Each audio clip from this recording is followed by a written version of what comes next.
Chinon, au pied de la cité médiévale, se trouve une école pas comme les autres.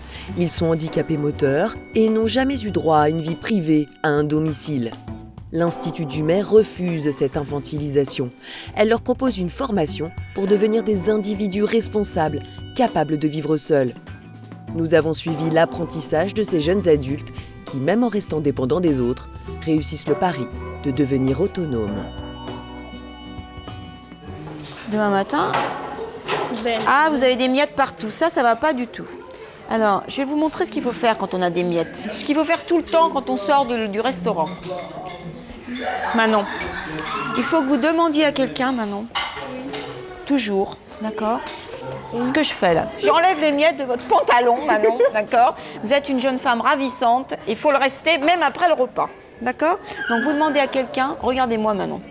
Vous demandez à quelqu'un de vous enlever les miettes avec une serviette, d'accord ? Et ça, vous le faites à chaque fois, Manon. Comme ça, vous serez super. D'accord ? Elisabeth Bourbonnais a cette énergie contagieuse qui donne le ton. Ici, elle ne dirige pas un foyer comme les autres, de ceux qui se contentent d'accueillir les adultes handicapés. Elle préfère parler d'école, une sorte de camp d'entraînement à l'autonomie. Devenir autonome, c'est apprendre à choisir sa vie. C'est apprendre à exister, avec tout ce que cela veut dire, c'est-à-dire des moments de doute, des moments où on ne va plus savoir. C'est vraiment un chemin personnel qui ne s'arrête pas. Alors attention, il a déjà démarré avant, ce chemin personnel, d'une certaine manière. Ici, il va se développer et il va surtout continuer après. Nous, on n'est vraiment que de passage. On est tout petit dans la vie de quelqu'un. Nous, on va juste lui permettre de développer son potentiel et de découvrir qu'il en a, et justement de découvrir qu'il va pouvoir être autonome et qu'il va avoir cette capacité de choisir. Tous ont vécu en collectivité, habitués à être pris en charge, à laisser les autres décider à leur place. Elisabeth est bien décidée à leur redonner le pouvoir, celui de décider de leur vie. Son projet, les former à vivre en ville, dans leur appartement, seuls. Ils ont 5 ans pour y parvenir, 5 ans pour comprendre que l'on peut être autonome, même en restant dépendant des autres, de leurs bras, de leurs jambes. Mademoiselle Diallo, Oui. vous êtes prête ? Oui. Allez, on y va, venez. Vous allez me suivre, je vais vous accompagner dans mon bureau. D'accord. Dans son bureau, elle reçoit les candidats à cette formation. Un seul critère, la motivation. Un face-à-face respectueux et sans aucune condescendance. Je peux vous appeler Tamara ou vous préférez que je vous appelle Mademoiselle Diallo ? Non, vous pouvez m'appeler Tamara. D'accord. Tamara a 26 ans. Elle vit en foyer et rêve d'intégrer cette formation. Elle va donc s'accrocher face à Elisabeth et à son adjointe, qui mènent la réunion comme un entretien d'embauche.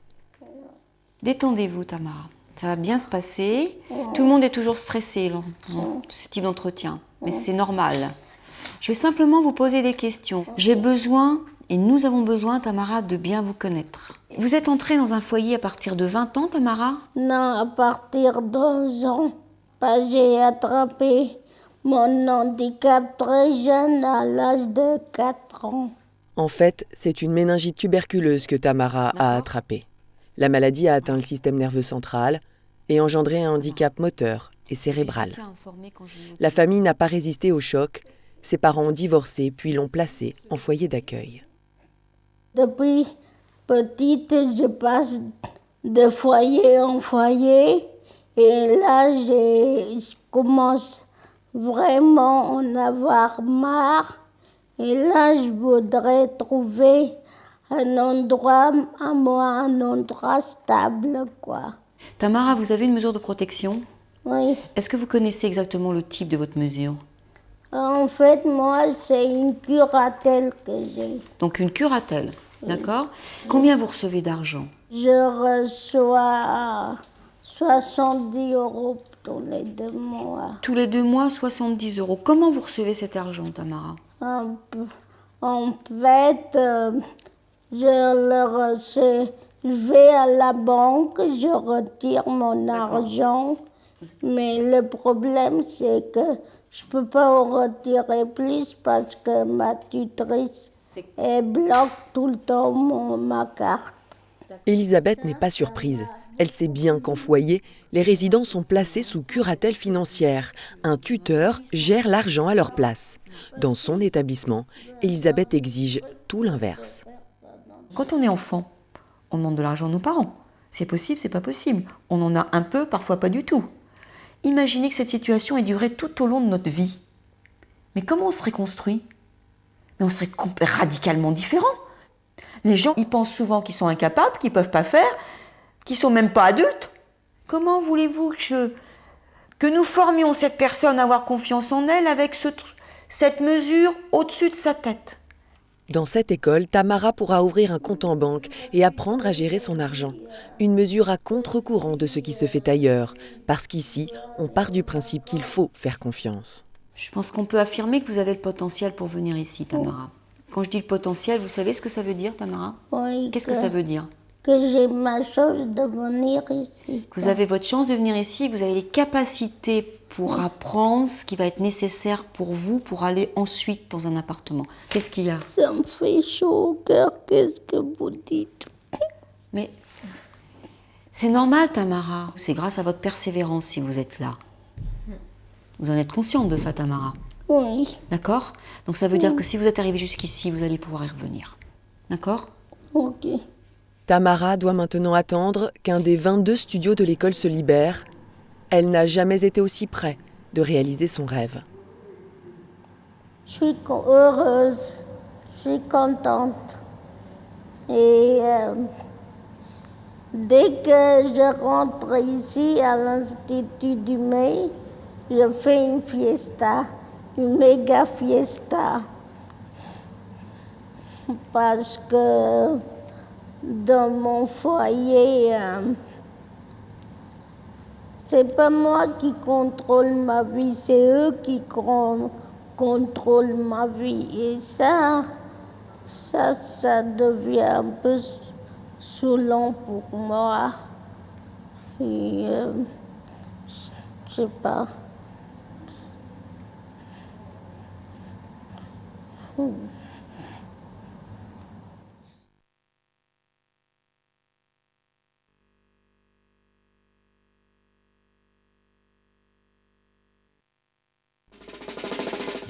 Chinon, au pied de la cité médiévale, se trouve une école pas comme les autres.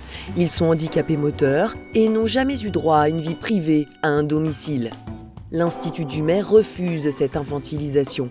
Elle leur propose une formation pour devenir des individus responsables, capables de vivre seuls.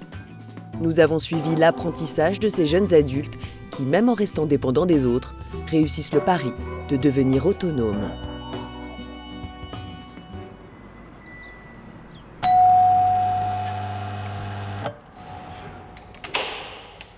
Bonjour Manon.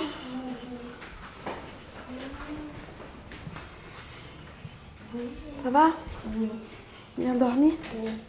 Manon est la toute dernière recrue de l'Institut du Mai, arrivée il y a 4 mois. Handicapée moteur et cérébrale depuis sa naissance, elle s'était résignée à ce que les autres agissent et décident pour elle.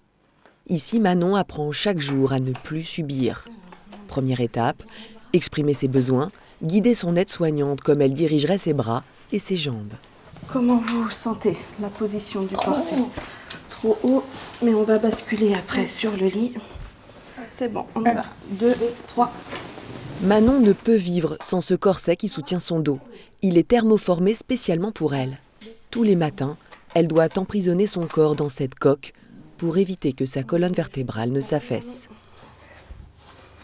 Vous le sentez comment? Trop encore. Trop haut, allez-y. C'est bon. Ouais. Ça n'a l'air de rien, mais Manon ose exprimer son ressenti et il lui a fallu du temps pour y parvenir. En foyer d'accueil, où elle a séjourné plusieurs fois, elle avait pris l'habitude de se laisser faire. Avant, dans les autres structures, comment on me considérait comme une handicapée? Donc les handicapés n'ont pas le droit de bouger de leur lit. Et ben, du coup, moi, je m'étais enfermée dans ma coquille et le corset, ils le mettaient à l'envers. Ils admettaient pas. Ils admettaient pas que le truc est à l'envers. Donc s'ils avaient de la douleur, ils s'en fichaient un peu. Ils ne prenaient pas en compte Ils ne votre prenaient pas en avis. compte, oui. Alors quand vous leur disiez mais c'est à l'envers, ils vous disaient quoi? Ils me disaient, vous restez avec le corset à l'envers. Ici, Manon découvre timidement qu'elle a le droit de décider par elle-même et qu'il lui faudra parfois imposer ses choix. Lequel vous... Le clair, le foncé, le gris foncé? Clair. Le clair, là? Oui. Plus elle prendra l'habitude de piloter une aide-soignante, plus elle saura gérer son quotidien. Et c'est là pour tout ce qui est habillement, tout, mais ça sera pour les comptes, ça sera pour les sorties à l'extérieur, savoir interpeller les gens et dire ce qu'elle veut vraiment. C'est elle qui sera prise en compte. Les autres ne lui imposeront pas ce que les autres veulent. Bon Manon, je vous souhaite une bonne journée. Et puis je vous dis à lundi. À lundi. Allez, bonne journée Manon. Bonne journée.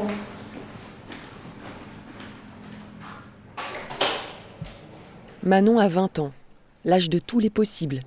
Elle ne se voyait pas en foyer, en collectivité. Elle rêvait d'indépendance, d'un appartement à elle. Elle est désormais locataire d'un studio au sein de l'école, mais avec l'indépendance, elle a aussi découvert la solitude. Moi, je dirais que c'était la nuit le plus dure. Parce que il y a personne dans les couloirs, donc tu n'entends rien, tu vois rien, les 2 premières semaines, je n'avais aucun ami. Parce que je n'allais pas vers les autres. Je n'arrivais pas à franchir ma porte pour aller dans le couloir.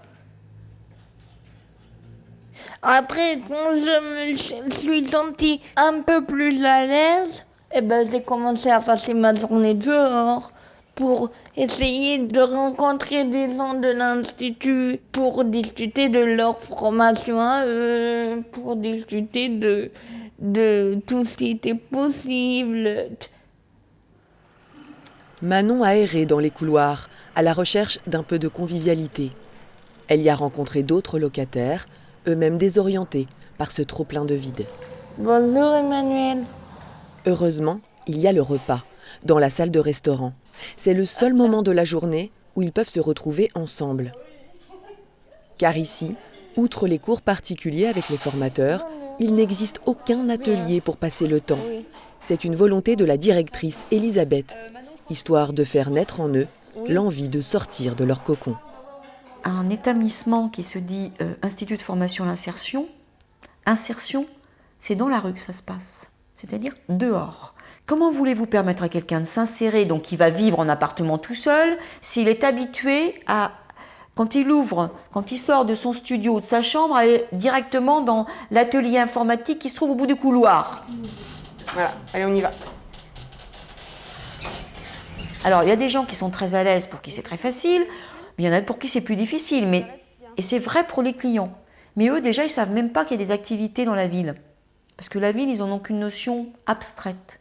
Donc déjà, il faut qu'ils se rendent compte qu'il faut qu'ils sortent de l'établissement, donc il faut qu'ils sachent se déplacer. Quand ils vont savoir se déplacer, ils vont aller repérer les points stratégiques des villes, là où il y a des réseaux associatifs, et puis ils vont découvrir. Alors, on s'avance un petit peu. 1, je regarde là, je vois qu'il n'y a personne. 2, je regarde là de l'autre côté, mais je ne vois rien, donc je m'avance. Très bien. Voilà. Manon a toujours vécu en milieu protégé. Elle n'a jamais eu l'occasion de se déplacer seule. Les premières leçons se déroulent donc dehors, accompagnée de son ergothérapeute. Il n'y a pas de voiture. Ok, donc de l'autre côté. Il n'y a pas de voiture, donc on y va. S'il n'y a pas de voiture, on y va. Manon souffre d'un grave déficit visuel et d'un manque de repères dans l'espace. Elle n'a pas la notion de sa droite, de sa gauche. Pourtant, à force d'apprivoiser le danger, elle parviendra d'ici 1 an à traverser une rue toute seule. On redresse la tête, on est fiers de circuler seul. C'est vrai que ça peut être risqué, ça peut faire peur, mais d'un autre côté, c'est dangereux aussi de prendre sa voiture le matin, c'est dangereux de sortir. Enfin voilà, ils ont le même droit que nous de prendre des risques. Être autonome, c'est d'abord le droit d'aller où bon vous semble, comme un premier pas vers la liberté. J'ai l'impression de commencer ma vie que j'ai tellement désiré, que je me suis tellement accrochée pour avoir cette vie-là, que voilà quoi. C'est comme une page d'un cahier qu'on tourne, et ben moi c'est une page de la vie qu'on tourne.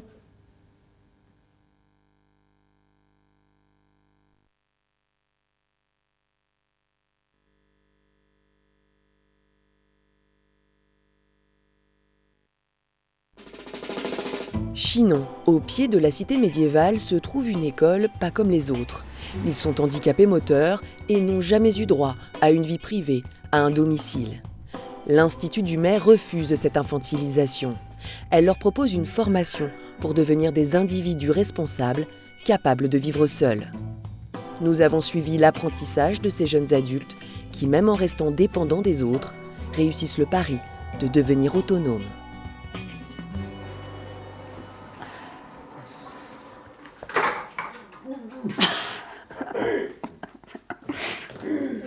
T'inquiète pas. T'inquiète pas, c'était juste le lustre. Sunku n'a jamais marché. Il est né avec ce corps tétraplégique qu'il confie chaque matin à ses aides-soignantes. Entièrement dépendant de leurs mains, surtout quand il est en position allongée, Sunku se souvient de ces moments où il s'est senti très vulnérable.